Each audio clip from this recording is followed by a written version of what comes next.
The Interspatial Military Academy at Kepler 9 represented, depending on who you asked, either the pinnacle of galactic cooperation or the most expensive exercise in controlled chaos ever conceived by sentient beings, with more money than survival instinct.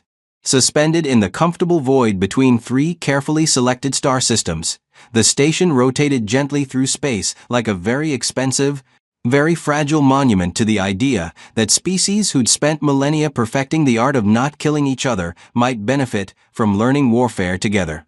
The architects, a consortium of Valorian philosophers who'd never seen combat but had written extensively about its theoretical applications, had designed the Academy as a series of concentric rings. Each ring maintained different atmospheric compositions, gravity wells, and temperature zones. The outer rings housed species who breathed methane and considered 400 degrees Kelvin a pleasant spring day. The inner rings accommodated beings who required near vacuum and fed on stellar radiation.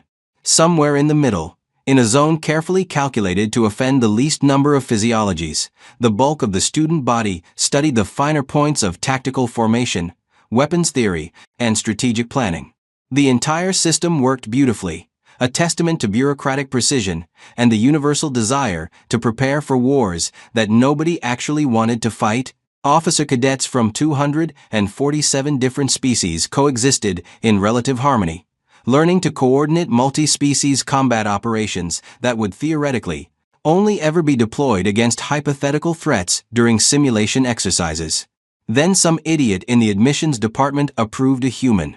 To be fair to the idiot in question, a mid-level administrator named Quixith, who'd been processing applications during the final hours of a 36-hour shift. The application had looked legitimate, all the proper diplomatic seals, sponsorship from the Terran Confederacy, medical clearances that claimed the applicant was fully capable of surviving in standard atmospheres.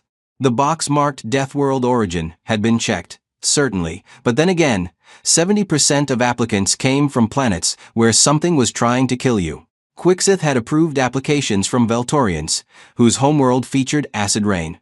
He'd processed paperwork for Grexians, who'd evolved dodging megafauna that hunted by seismic vibration. How was he supposed to know that Earth was classified as a Class 12 death world, a rating typically reserved for planets, where the admission board suggested simply glassing the entire surface from orbit rather than attempting colonization?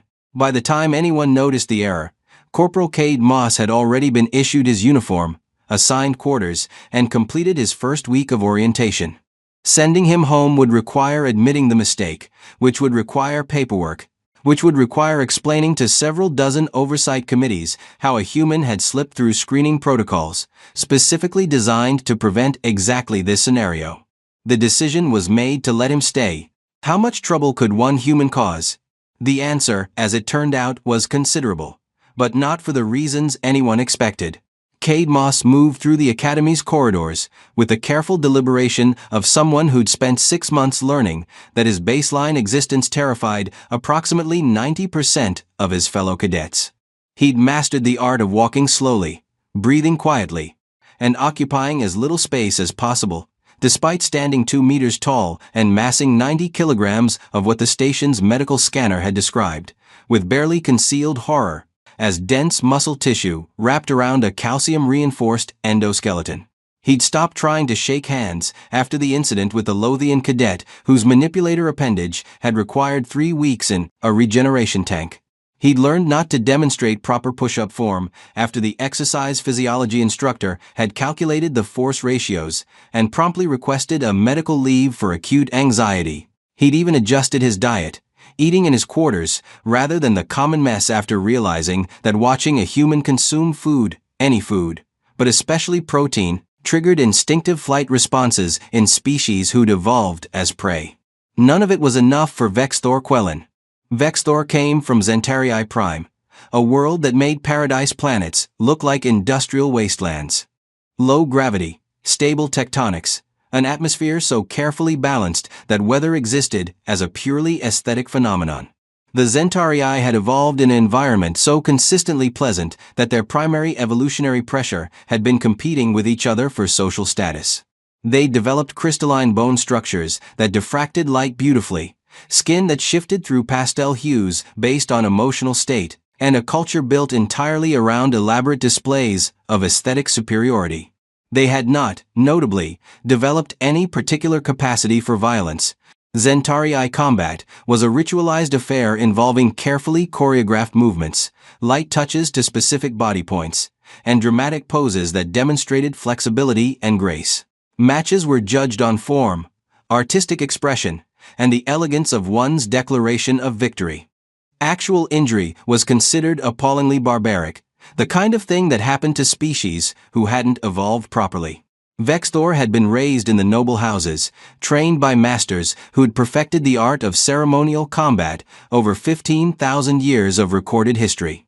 He'd won the Grand Celestial Tournament 3 years running. He'd been accepted to the academy based on his tactical simulations and his family's generous donations. And he'd arrived expecting to be recognized as the obvious apex of military potential. Then he met the human.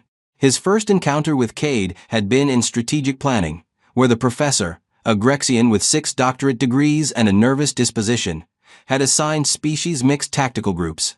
Vexthor had been paired with Cade, a Ytharian navigator, and 2 Plentox engineers. The assignment was straightforward: plan an orbital insertion against a fortified position. Cade had suggested a direct approach. Drop from high orbit, use atmospheric friction as cover, deploy during the target's night cycle. Vexthor had designed something beautiful: a 3-stage feint, elaborate signal deceptions, forces positioned in aesthetically pleasing formations that would look stunning in the after-action reports. The professor had run both simulations. Cade's team, 78% success rate, minimal casualties, objective secured in 14 minutes. Vexthor's team, 31% success rate, catastrophic casualties, mission failure after 3 hours when the beautiful formations had proven remarkably easy to target. The professor had praised Cade's brutal efficiency, while critiquing Vexthor's over-reliance on aesthetic considerations in combat scenarios that reward function over form. Vexthor's skin had shifted through 17 shades of humiliated purple. It had gone downhill from there. Every simulation, every tactical exercise, every scenario that required actual combat thinking rather than theatrical performance, Cade excelled. Not because he was brilliant, he was the first to admit he was average by human standards, but because he came from a world where efficiency and violence had been the price of survival for 300,000 years of evolutionary history. Vexthor's resentment crystallized into active hatred around the 6th week of the semester. Cade had, politely, suggested that Vexthor's approach to close-quarters combat training might benefit from less spinning and more punching. The Zentarii had taken this as a mortal insult, which it wasn't, and a challenge to his entire cultural heritage, which it also wasn't. But Vexthor heard it as both. The Zentarii noble began a campaign of petty sabotage. Cade's simulation equipment developed mysterious malfunctions. His tactical proposals were accidentally deleted from group projects. His schedule was altered to place him in training scenarios specifically designed to highlight the limitations of bipedal locomotion. Cade, who'd grown up in the orphan factories of Europa Station and had endured significantly worse than administrative harassment, largely ignored it.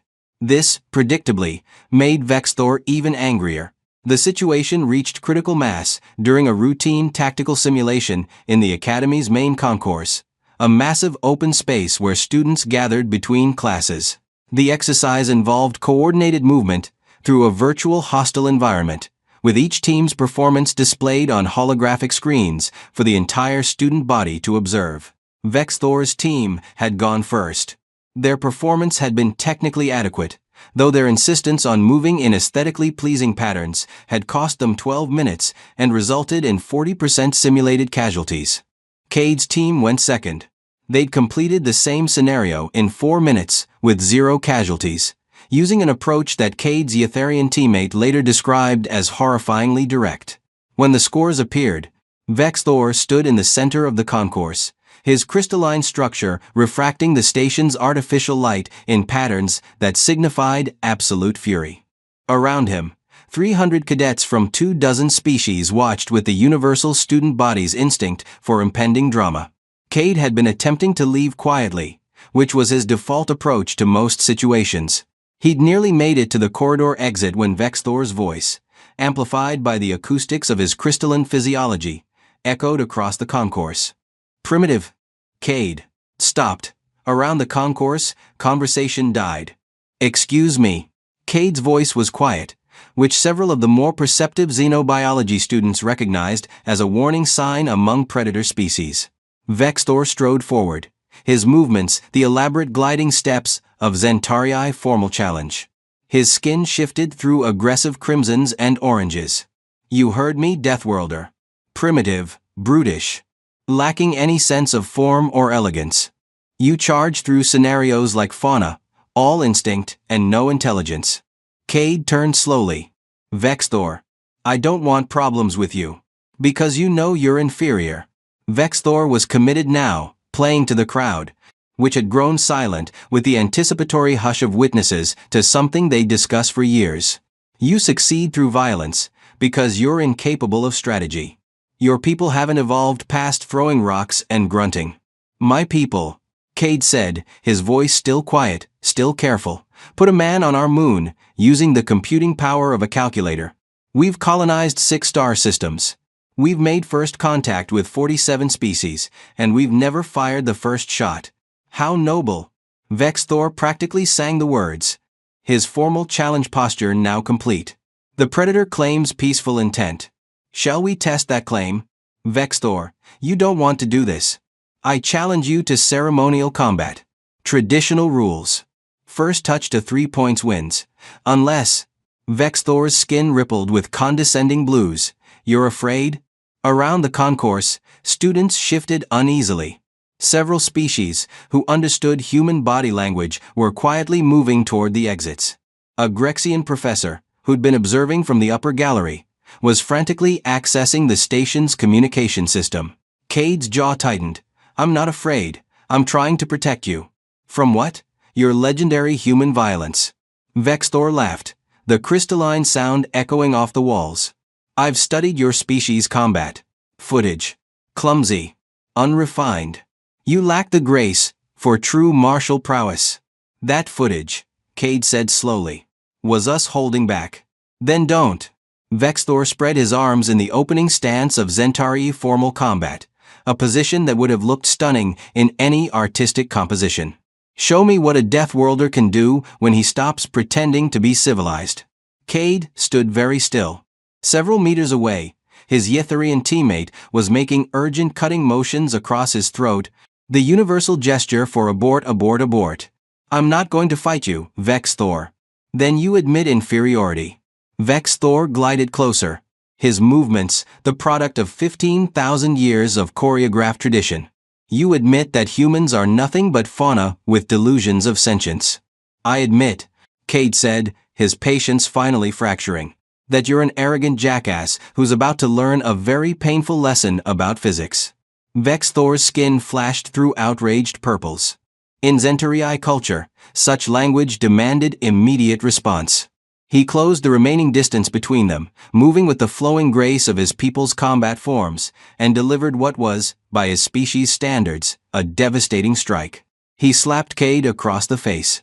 To be precise, he extended his arm in an aesthetically perfect arc, rotated his wrist at exactly the prescribed angle, and made contact with Cade's cheek using the flat of his palm. The blow contained approximately 0.3 newtons of force, which would have been sufficient to score a point in any Zentarii combat arena. Cade's head moved approximately 1 centimeter. Vexthor, committed to his follow-through form, held the pose. The concourse was absolutely silent. Then Cade flinched. It wasn't a conscious decision. It was 300,000 years of evolutionary reflexes, coded into the human nervous system when Earth's hominids were still learning that large predators considered them food. It was the same autonomic response that caused humans to blink at loud noises, to pull back from heat, to react to perceived threats with immediate, overwhelming force. Cade's arm moved in a tight, efficient arc, his fist, 90 kilograms of human mass and muscle behind it, traveling at approximately 8 meters per second, impacted Vexthor's crystalline facial structure with roughly 2,400 newtons of force. The sound was remarkable, 17 witnesses would later describe it independently, using variations of like a chandelier falling into a tile floor. It echoed across the concourse with a clarity that bypassed conscious thought and connected directly to the instinctive part of the brain that recognized the sound of structural failure. Vexthor's head snapped back at an angle that defied his species' normal range of motion.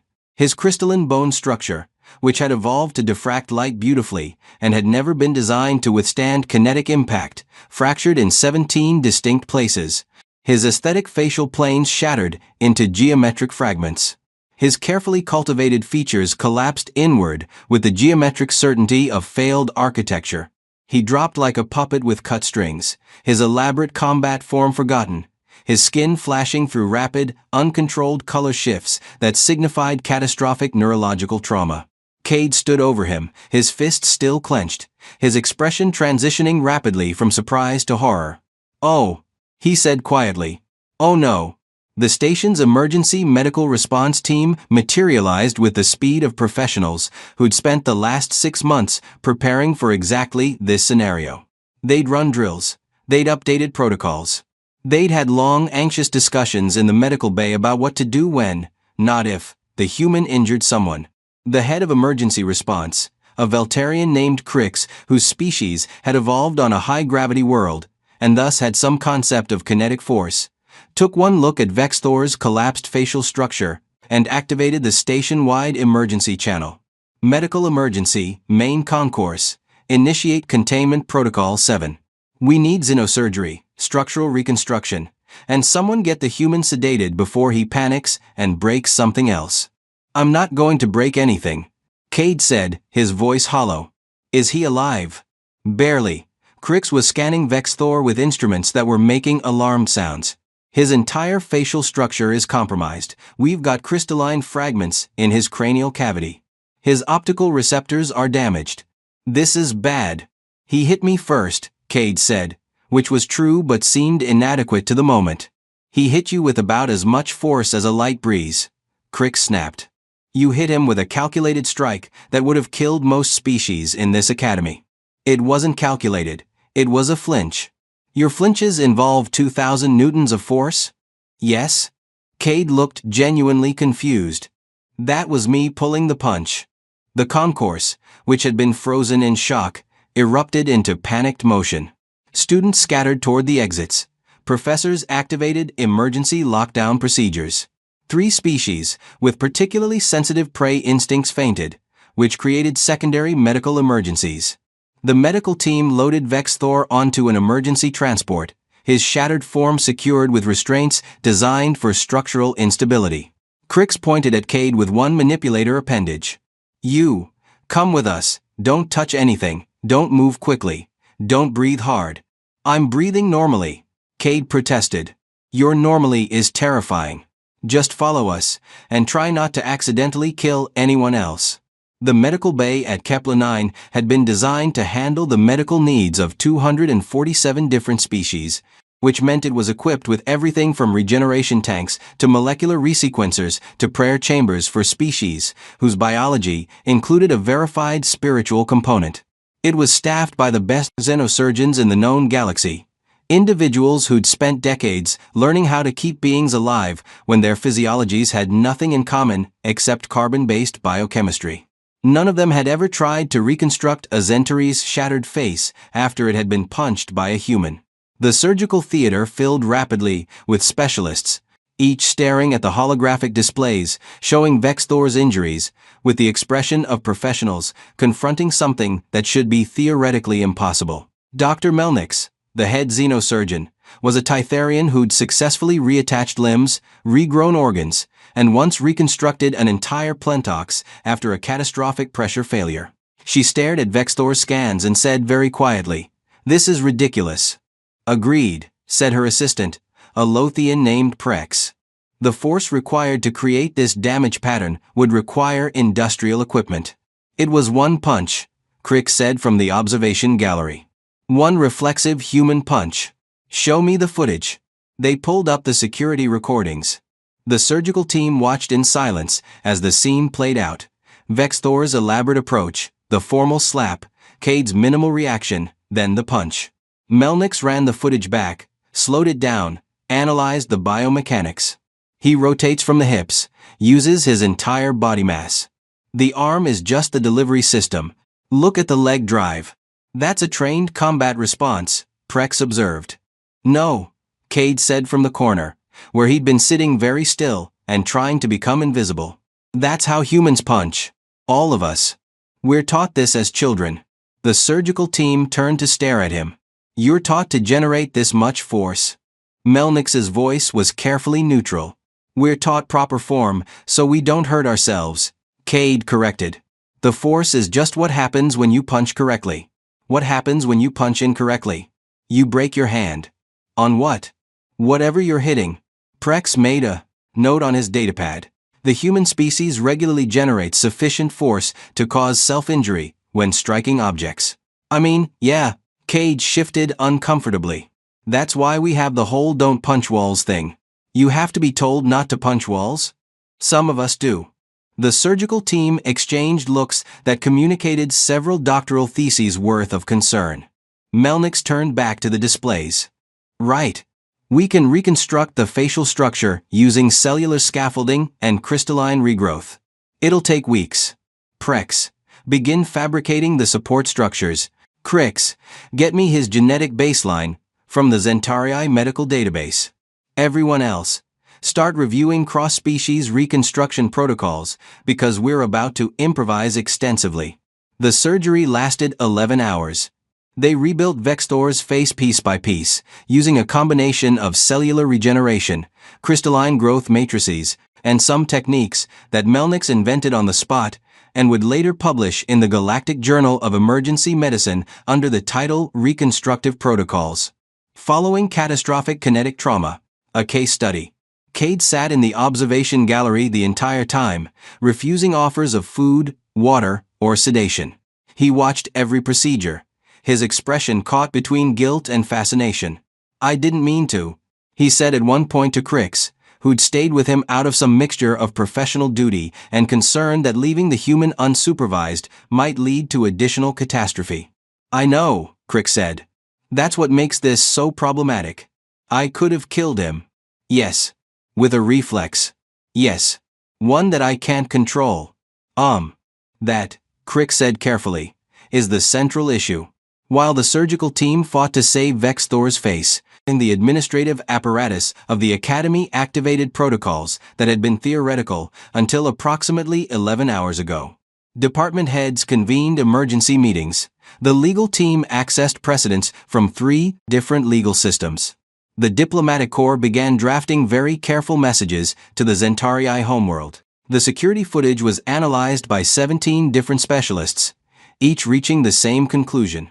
By every legal and ethical standard that applied to the Academy, Cade had acted in self-defense. Vextor had issued a challenge, refused multiple attempts at de-escalation, and initiated physical contact.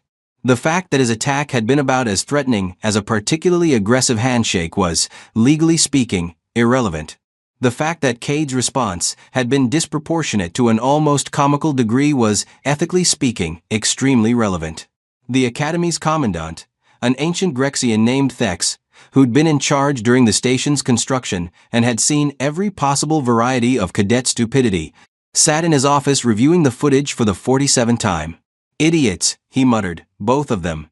The Zentarii for starting it, the human for not understanding his own capacity for violence. His assistant, who'd been taking notes, cleared his throat. Sir, what do we do? Do? We've already done it. We let a human into the Academy. Everything else is just consequences. The Zentarii diplomatic corps, predictably, lost their minds. The initial transmission was 30 minutes of formal outrage, delivered in the elaborate verbal patterns that Zentarii culture had perfected over millennia. It demanded justice, reparations, the immediate expulsion of the human, and strongly implied that the entire Academy should be dissolved for allowing such barbarism. The human embassy's response was considerably shorter, your boy hit first. This did not improve diplomatic relations. A compromise was eventually reached, mostly because Vextor regained consciousness after 72 hours and provided his own testimony. He admitted, with considerable reluctance and skin patterns that signified extreme embarrassment, that he had initiated the confrontation. He had issued the challenge. He had made physical contact first. He just assumed that physical contact between civilized species operated under Zentarii rules, where combat was an elaborate dance and actual injury was impossible. He'd learned otherwise. The Academy's final ruling took 2 weeks to draft and involved input from legal scholars across 4 sectors. Cade was cleared of any intentional wrongdoing, but assigned to mandatory courses in cross-species physical interaction protocols and managing Deathworld reflexes in civilian environments. Vex Thor, once his face had been reconstructed, was charged with initiating unauthorized combat, failure to follow de-escalation protocols, and, somewhat cruelly, gross miscalculation of force dynamics. Both cadets received formal reprimands in their permanent records. The Academy implemented new policies. Physical contact between species with significantly different mass and strength profiles was now forbidden outside supervised training environments. Deathworld origin cadets were required to attend additional safety briefings. Several species formally requested that humans be restricted to specific areas of the station, which the administration denied but privately considered. The student body, as student bodies do everywhere, ignored the official response and created its own social restructuring. Cade became simultaneously legendary and slightly terrifying. Cadets would point him out to visiting parents. Stories about the punch grew with each retelling, acquiring details that hadn't happened and dramatic flourishes that defied physics. Vex Thor, surprisingly, became Cade's most vocal defender. 6 months after the incident, they were paired again in strategic planning. The professor, still nervous, had assigned them to different teams, but Vex Thor requested the transfer. "I want to work with the human," he'd said. The professor had stared. "Are you certain?" "I've learned something important." Vex Thor's reconstructed face, which the surgeons had done remarkable work on, remained carefully neutral. "I've learned that what my people call combat is artistic expression. What his people call reflexes is what the rest of the galaxy calls warfare." They'd been paired. Their tactical simulation involved a 3-way engagement between numerically superior forces. Cade suggested a direct assault. Vex Thor designed a beautiful deception that would position enemies exactly where Cade's direct assault would do maximum damage. The professor had run the simulation. Success rate: 94%. Casualties: minimal. Objective secured in 8 minutes. The professor had stared at the results. "How did you make this work?" Vex Thor's skin had shifted through pleased blues. "I provided the elegance. He provided the violence. Turns out you need both." Their team had scored highest in the class. News of the incident spread beyond the Academy through the intricate networks that connected military institutions across the galaxy. It became a case study in xenopsychology courses, a cautionary tale in diplomatic training, and a viral sensation on the galactic information networks under titles like "Deathworlder Casually Destroys Noble in One Punch" and "Why You Don't Slap Humans." The broader implications took longer to manifest. Military planners across multiple species began reevaluating their assumptions about human combat potential. Diplomatic protocols were updated to include warnings about initiating physical contact with Deathworld species. Several planets quietly upgraded their threat assessments of the human race from emerging space power to approach with considerable caution. The Zentarii, to their credit, took the lesson seriously. Their military academy updated its curriculum to include realistic force dynamics and removed several thousand years of artistic tradition from their combat training. It was a painful cultural adjustment, but as one Zentarii general put it, better to abandon aesthetics than to discover, during actual warfare, that our elaborate forms are militarily useless. The humans, for their part, took the incident as confirmation of what they'd already suspected. They needed to be very, very careful. The Terran Confederacy updated its training protocols for citizens serving in mixed species environments. New courses appeared in military and diplomatic training. Managing your Deathworld heritage in civilized society, understanding that your normal is terrifying, and the particularly popular "Please Stop Accidentally Injuring Aliens." Cade graduated in the Academy 3 years later, ranked in the top 15% of his class. He specialized in mixed-species tactical coordination, and went on to serve with distinction in the Interspatial Defense Forces, where his ability to combine human directness with Zentarai strategic elegance proved remarkably effective. Vex Thor graduated in the top 5%. He specialized in strategic planning and developed a reputation for tactical designs that looked beautiful and worked perfectly, a combination that had been considered impossible before someone punched him hard enough to shatter his face and his assumptions about how the universe worked. They stayed in contact, exchanging messages across the expanding network of space stations and colony worlds. Their friendship became minor legend itself, proof that even the most catastrophic first impressions could lead to mutual understanding, assuming everyone survived the initial contact. The Interspatial Military Academy at Kepler-9 continued to train officer cadets from hundreds of species, teaching them to coordinate in warfare that they hoped would remain theoretical. The concourse where Vex Thor had challenged Cade became informally known as the Punch, and new students were always told the story during orientation, usually with considerable embellishment. The core lesson remained: the galaxy was filled with species of vastly different capabilities, and the line between ignorance and catastrophe was often measured in fractions of a second and thousands of newtons of force. Also, more practically, if someone from a death world says they don't want to fight you, believe them. They're not being modest. They're trying to save your life. Years later, when Cade had achieved the rank of commander and was giving a lecture to new cadets on cross-species combat coordination, a young Zentarii officer raised his hand. "Sir, is it true that you once killed a cadet with a single punch?" "I didn't kill anyone," Cade corrected. "I shattered his face and required a team of surgeons to reconstruct it over 11 hours, but he survived." "That's almost worse." "Sir, that's exactly what my therapist says." The lecture hall erupted in nervous laughter, the universal sound of students realizing that the authority figure at the front of the room might be slightly unhinged. Cade smiled, which several of the more perceptive cadets recognized as his predator expression, the one that showed too many teeth. "The incident taught me 3 important lessons," he continued. "First, your instincts can be dangerous to others even when you mean no harm. Second, understanding your own capabilities is as important as understanding your enemies. Third, and most importantly, if someone whose species evolved dodging large predators tells you to back off, listen to them. They're not being dramatic. They're giving you information that might save your life." He paused, his expression serious now. "The galaxy is big. It's strange. It's full of species who see the universe completely differently than you do. Some of us come from worlds where everything is trying to kill us. Some of you come from worlds where violence is an abstract concept. Neither perspective is wrong, but pretending the differences don't exist is how people get hurt." In the back row, a senior officer watched the lecture with quiet approval. Vex Thor, now an instructor himself, made notes on his datapad.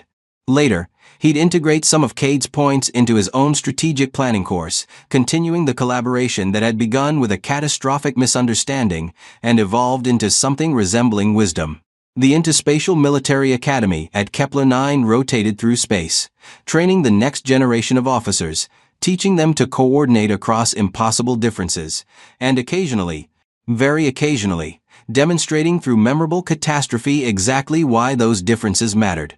Somewhere in the medical bay, the reconstructive protocols developed during Vex Thor's surgery were being updated into the standard curriculum, ensuring that future generations of xenosurgeons would be prepared for the particular challenges of treating injuries caused by species who considered violence a reflex rather than a choice.